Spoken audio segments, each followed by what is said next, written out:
Okay, about rhesus negative mother. So in the rhesus negative mother, what we afraid is allo immunization in the mother, so which can lead the hemolytic disease of newborn, so which can lead to fetal anemia, and then the consequence is a fetal heart drops and that. Okay, that's what we afraid. So because it only happen in the during, if the allo immunization happen during this pregnancy, so the subsequent pregnancy we develop fetal heart drops. That's what we afraid that. So how to prevent is by ROGAMs, right? So ROGAMs or NTD immunoglobulin. So in the rhesus negative mother, so so the important is the screening during first trimester. First trimester, we must screen the rhesus status, and then if the rhesus negative, we did the indirect comp test. So indirect comp test will show you if the titer more than 1/16. So it means the rhesus sensitization already happened. So from the further history, what you want to ask, history of blood transfusion during the clucking with rhesus negative mother, any history of blood transfusion previously, any history of early fetal death or miscarriage or fetal heart drop or ectopic pregnancy that caused the fetal maternal hemorrhage event, any history of hemolytic disease of newborn in the baby, or severe neonatal jaundice due to HD and the baby. Alright, you must confirm the paternal blood group also. So if the homozygous rhesus D positive, the fetal can have a rhesus positive also. If the heterozygous rhesus D positive, means both if a 50% may develop rhesus D negative, another 50% may develop rhesus negative. Because you must know the NTD because you must know,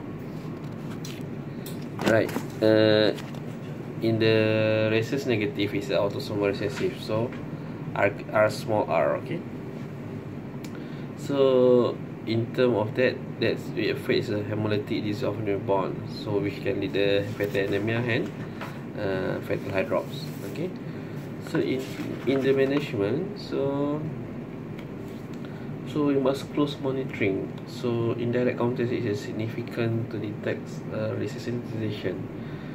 So the prevention is as I say, is NTD IgG. Okay, so during the screening, so like if we can do the free fetal DNA testing, so detect the baby is a rhesus positive or rhesus negative in the heterozygous baby. So if homozygous means the father is homozygous, so the baby is 100% is a rhesus positive, right? So but the heterozygous father, so the baby is 50-50, either the baby is a rhesus positive or rhesus negative. So that's the importance of free fetal DNA testings, right?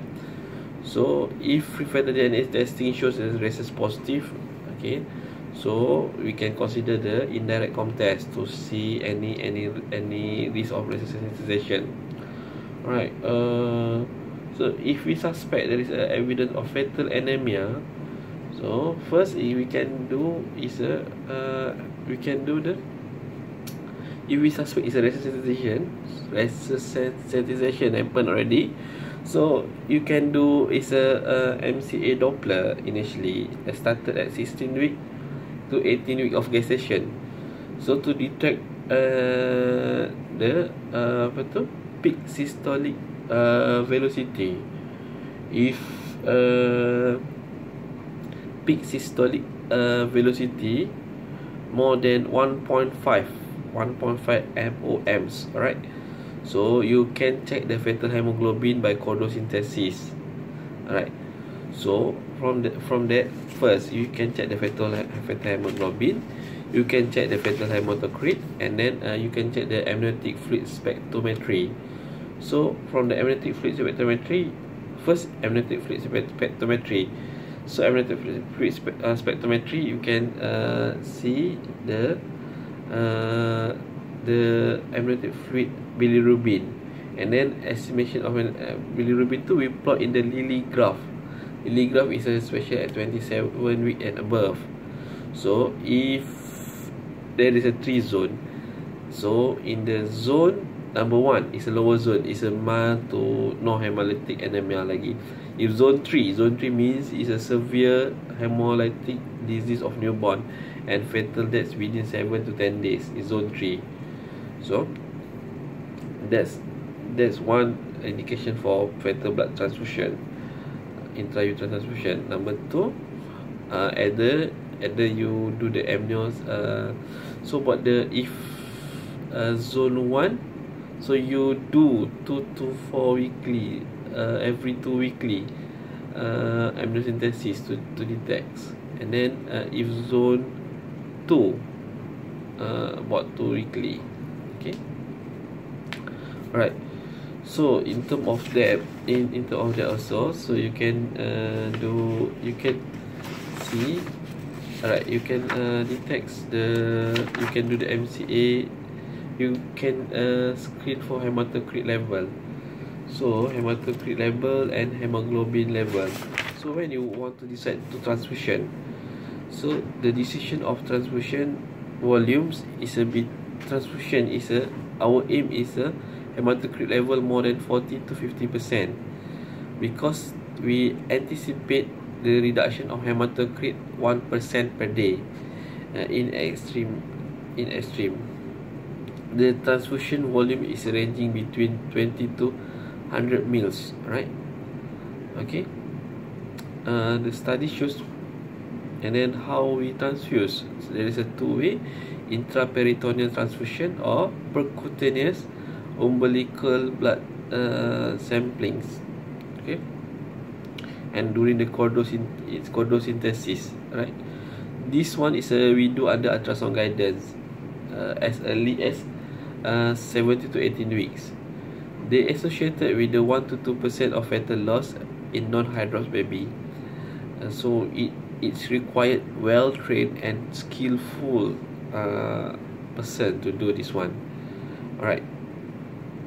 The complication of chordosynthesis is a fetal brady, hematoma and fetal hemorrhage or leaking, preterm birth and infection. Right.